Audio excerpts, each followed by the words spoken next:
Hi dears, അസ്സാം വലൈക്കും, നമസ്കാരം. നിങ്ങൾക്ക് എല്ലാവർക്കും സുഖമല്ലേ? ഞാനിവിടെ സുഖമായിട്ടിരിക്കണേ.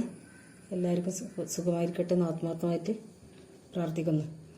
ഇന്ന് ഞാനിവിടെ ഉണ്ടാക്കാൻ പോണത് കിളിമീൻ വെച്ചിട്ടുള്ള ഒരു കറിയാണ്. കിളിമീൻ എന്ന് പറഞ്ഞാൽ നമ്മൾ ചുവന്ന കോര എന്ന് പറയും, പുതിയാപ്പിള കോര എന്ന് പറയും, അങ്ങനെ 3-4 പേരിലൊക്കെ അത് അറിയപ്പെടുന്നുണ്ട്. അപ്പോൾ ഇന്ന് അത് വെച്ചിട്ടുള്ളൊരു കറിയാണ്. അപ്പോൾ ഞാൻ അതിന് വേണ്ടിയിട്ടൊരു ചട്ടി അടുപ്പത്ത് വെച്ച് ആ ചട്ടിയിലേക്ക് കുറച്ച് വെളിച്ചെണ്ണ ഒഴിച്ചു കൊടുത്ത് കുറച്ച് ഉലുവ ഇട്ട് പൊട്ടിച്ചു കൊടുത്തതിന് ശേഷം പിന്നെ ചുവന്നുള്ളി അരിഞ്ഞെടുത്തതും വെളുത്തുള്ളി അരിഞ്ഞതും പച്ചമുളകും കൂടി ഇട്ടിട്ട് എണ്ണയിലിട്ടൊന്ന് വഴറ്റിയതിന് ശേഷം അതിലേക്ക് 2 തക്കാളി, ചെറിയ 2 തക്കാളി ചേർത്ത് കൊടുക്കണം. അത് നല്ലതുപോലെ വഴറ്റി വന്നതിന് ശേഷം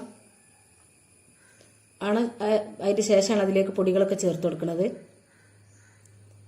അപ്പോൾ കരിവേപ്പില ചേർത്തതിന് ശേഷം ഞാനതിലേക്ക് മഞ്ഞൾപ്പൊടി, പെരിഞ്ജീരകത്തിൻ്റെ പൊടി, ഉപ്പ്, മുളക് പൊടി 2 സ്പൂണോളം ചേർത്ത് കൊടുത്തിട്ടുണ്ട്. മല്ലിപ്പൊടി ഒരു 1/2 ടീസ്പൂണോളം ചേർത്തു. ഈ 4 പൊടികൾ ഞാൻ അതിൽ ചേർത്തിട്ടുള്ളൂ. ഇഞ്ചി ഞാനിതിൽ കറിയിൽ ചേർത്തിട്ടില്ല. ഇതിൻ്റെ കൂടെ ചതച്ചും അരിഞ്ഞൊന്നും ഇട്ട് കൊടുത്തിട്ടില്ല.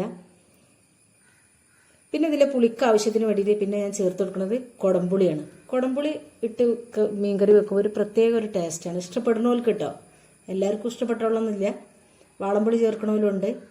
അപ്പോൾ ഞാനിന്ന് കുടംപുളി വെച്ചിട്ടാണ് ഈ കറി ഇങ്ങനെ ഉണ്ടാക്കി. ഇത് നമുക്ക് ഹോട്ടലിൽ നിന്നൊക്കെ കിട്ടുന്ന അതേ ടേസ്റ്റിലാണ് ഈ കറിൻ്റെ ഒരു ടേസ്റ്റ് ഉണ്ടാവുക.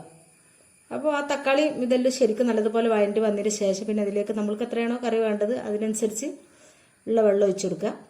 വെള്ളം ഒഴിച്ചിട്ട് ശരിക്ക് തിളച്ച് വന്നതിന് ശേഷം അതിലേക്ക് കുടംപുളി ഇട്ട് കൊടുക്കുക. പിന്നെ അതിലേക്ക്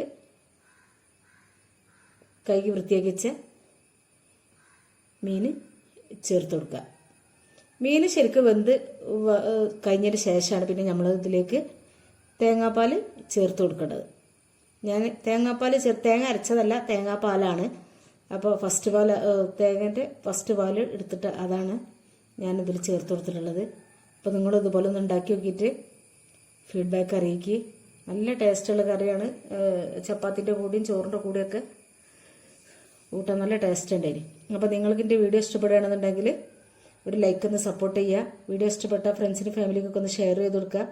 സബ്സ്ക്രൈബ് ചെയ്യാതെ ആരെങ്കിലും കാണുന്നുണ്ടെങ്കിൽ പ്ലീസ് ഒന്ന് സബ്സ്ക്രൈബ് ചെയ്തും കൂടി സപ്പോർട്ട് ചെയ്യുക.